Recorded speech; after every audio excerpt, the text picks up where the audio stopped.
अस्सलामुअलैकुम dear students. I hope आप सब लोग ठीक ठाक होंगे, खैर खैरियत से होंगे, छुट्टियों को पूरा एंजॉय कर रहे होंगे। छुट्टियां हैं मगर आपका मेरा साथ तो कनेक्ट रहना चाहिए ना। ये ना हो कि आप छुट्टियां हैं और आप लोग मुझे भूल जाए। मैं नहीं चाहती कि आप लोग मुझसे इंटरकनेक्ट हो। मैं चाहती हूँ कि सब स्टूडेंट्स मेरे साथ वैसे ही कनेक्ट रहे जैसे कि आप लोगों ने पिछले दिनों में अच्छा कनेक्शन हम लोगों ने बिल्ड किया, अच्छा रिस्पॉन्स दिया। अच्छा, बहुत सारे स्टूडेंट्स ने नेगेटिव बातें भी की कि जी आपके पेपर्स बताए हुए नहीं आते। बहुत सारे स्टूडेंट ने अप्रिशिएट भी किया। तो मैं उन्हीं स्टूडेंट्स को ज़्यादा प्रेफ़र करती हूँ और उन्हीं चीज़ों को ज़्यादा देखती हूँ जो पॉज़िटिव होती हैं। नेगेटिविटी को मैं वैसे ही कम रखती हूँ। तो जो पॉज़िटिव स्टूडेंट्स थे जिन्होंने एप्रिसिएशन की और जिन्होंने पसंद किया, मैं उनको ज़्यादा पसंद करूँगी। ऑब्वियसली उन्हीं के लिए आगे फर्दर मेहनत भी करूँगी और ज़्यादा से ज़्यादा अच्छा हम लोग कंटेंट भी आप लोगों के लिए लेकर आएँगे। अभी की जो वीडियो है वो तमाम तर 9th क्लास के स्टूडेंट्स के लिए। अभी तो ख़ैर आप लोगों की ईद है, आप लोग एन्जॉय करें।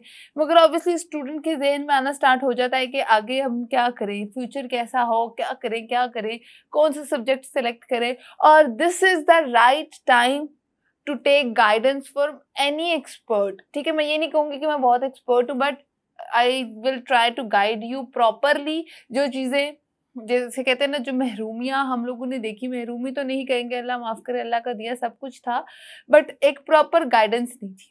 क्योंकि हमारे पेरेंट्स भी हमें गाइड करते थे, उनके कॉन्सेप्ट्स कुछ और होते थे कि डॉक्टर, इंजीनियर, बायो रखना है या कंप्यूटर, तो उनके कॉन्सेप्ट कुछ और होते थे। उनको होता था कि बस अच्छा फ्यूचर होना चाहिए।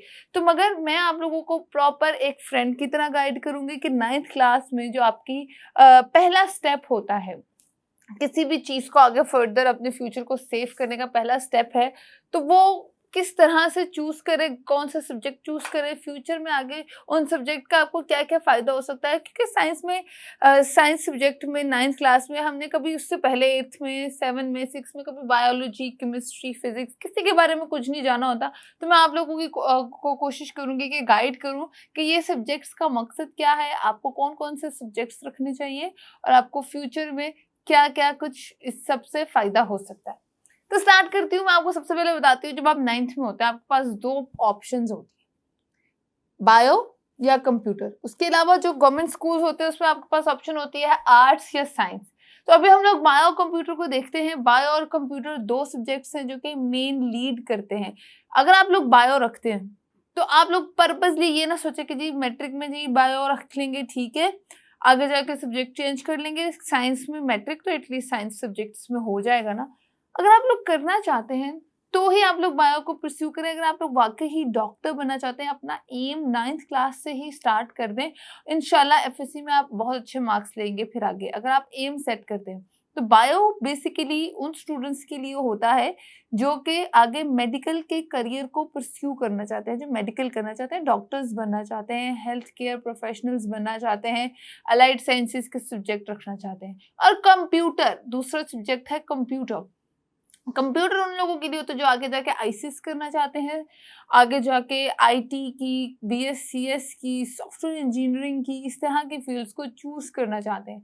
तो बता दूँ, दोनों का ही अपना स्कोप है, दोनों का ही बहुत फ़ायदा है, दोनों ही ज़बरदस्त किस्म के कोर्सेज़ हैं। मगर आपने अपना पाथ चूज़ करना है कि आखिर आपने क्या करना है, whether you want to pursue in a medical or you want to be a computer specialist या कंप्यूटर साइंटिस्ट, या फिर जो भी कंप्यूटर से रेलेवेंट फील्ड है आप उसको चूज़ करना चाहते हैं, तो ये आपने अभी से ही डिसाइड करना है।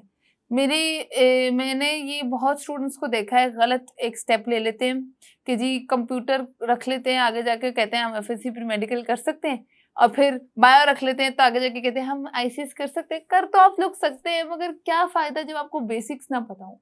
तो बेसिक्स आप लोगों को पढ़ना बहुत ज़रूरी होता है आगे स्विच करने के लिए। तो पहले ही अपना प्लान बना लें। अभी छुट्टियों में टाइम है आपके पास, मेरे साथ रहें आप कनेक्ट। और मैं चाहती हूँ कि आप लोग अपना प्लान मेरे साथ भी डिस्कस करें, अपने घर वालों के साथ भी डिस्कस करें, अपने टीचर्स के साथ भी डिस्कस करें, जिसके साथ आप लोग कंफर्टेबल हैं आप लोग कर सकते हैं। कमेंट सेक्शन में मुझे ज़रूर बताइएगा। तो आप लोगों ने ये 2 सब्जेक्ट्स का मैंने आपको बता दिया, ये होते हैं। अच्छा, इसमें कॉमन सब्जेक्ट्स कौन से आ गए जो दोनों में पढ़ने होते हैं? वो होता है मैथ्स, फिज़िक्स और केमिस्ट्री। इंग्लिश, उर्दू, इस्लामियात तो पाक स्टडी तो आप लोग पढ़ते ही हैं क्योंकि वो कंपलसरी सब्जेक्ट्स में आते हैं। जो कॉमन सब्जेक्ट्स हैं, जो आपके लिए न्यू सब्जेक्ट्स हैं, वो होते हैं फिजिक्स और केमिस्ट्री, जो कि बायो के साथ आप पढ़ सकते हैं या फिर कंप्यूटर साइंसेस के साथ पढ़ सकते हैं। तो ये आप लोगों ने पढ़ने होते हैं। तो ये आप लोगों ने देखना है फिजिक्स क्या है, फिजिक्स के अंदर आप लोगों ने क्या क्या चीजें पढ़नी है। Physics basically is all around us, gravity के बारे में उसके अंदर स्टडी करते हैं। फिजिक्स एक ऐसी ब्रांच है साइंस की जो कि आपको रियल वर्ल्ड दिखाता है कि आपकी हवा में कितने एटम्स हैं, आपकी ग्रेविटेशनल फोर्स क्या होती है, आप किसी को धक्का भी देते हैं तो उस पर एक फिजिक्स अप्लाई होती है, किसी चीज को पुश भी करते हैं तो उस पर डिस्प्लेसमेंट और ये सब चीजें अप्लाई होती है। तो फिजिक्स बेसिकली इस स्टडी को कहते हैं। बायोलॉजी किसे कहते हैं? Biology is a branch of science which deals with the study of human structures and plants और एनिमल्स वगैरह को भी इंक्लूड करते हैं। तो basically internal structures of plants, animals and human body, इसको हम लोग बायोलॉजी कहते हैं। ठीक है, ये बायोलॉजी के अंदर हम ये सब चीजें स्टडी करते हैं। अच्छा, अब केमिस्ट्री क्या है? Chemistry basically is the study of chemicals. ठीक है, केमिकल्स से रेलिवेंट जो केमिस्ट्री आप लोगों के साथ कुछ केमिकल्स रिएक्ट करके कुछ न्यू इन्वेंट कर लेते हैं, या कुछ केमिकल्स की स्टडी जिसको कहते हैं ना, वो बेसिकली केमिस्ट्री होती है। तो ये तीनों जॉनराज, तीनों सब्जेक्ट के जो जॉनराज है वो डिफरेंट होते हैं, और इसमें आप लोगों को ग्रिप होनी चाहिए क्योंकि ये तीनों आपस में इंटरलिंक करते हैं। कंप्यूटर साइंसेस क्या है? कंप्यूटर साइंसेस को तो सबको पता होगा कि कंप्यूटर, आपकी जितनी भी स्टडी है वो सब टेक्नोलॉजी से रेलिवेंट है। ना उसमें ह्यूमन बॉडी होते हैं, ना उसमें फिजिक्स होते हैं, ना उसमें केमिकल्स होते हैं। तो कंप्यूटर इज ऑल अबाउट जो मशीनरी है आपके पास, एक मोबाइल फोन्स है, वो भी कंप्यूटर के अंदर स्टडी कर सकते हैं आप लोग। मगर computer, obviously computer is a study of technology, तो आप लोग इसको देख सकते हैं। तो ये कॉम्बिनेशन कुछ 9th क्लास के स्टूडेंट्स है जो एक्सेप्ट कर सकते हैं और उसको फॉलो अप कर सकते हैं। हमें इस तरह ट्रस्ट में गाइड करने वाला कोई नहीं होता था। मुझे लगता था फिजिक्स, केमिस्ट्री, बायो सभी एक जैसा है और सब मेडिकल जैसे सब्जेक्ट होंगे इसमें, बट ऑब्वियसली हमने 8th क्लास तक एक साइंस पढ़ी है जिसको डिवाइड करके आगे उसकी 3 ब्रांचेस हैं, फिजिक्स, केमिस्ट्री और बायोलॉजी। और इसमें फर्दर बायो की भी बहुत सारी ब्रांचेस हैं, जैसे माइक्रोबायोलॉजी, एनाटमी और इस तरह। और आप फ्यूचर में जब जाएंगे आपको पता चलता जाएगा जब स्टडी करेंगे। इसी तरह फिजिक्स की भी बहुत सारी ब्रांचेस हैं और केमिस्ट्री की भी बहुत सारी ब्रांचेस होती हैं।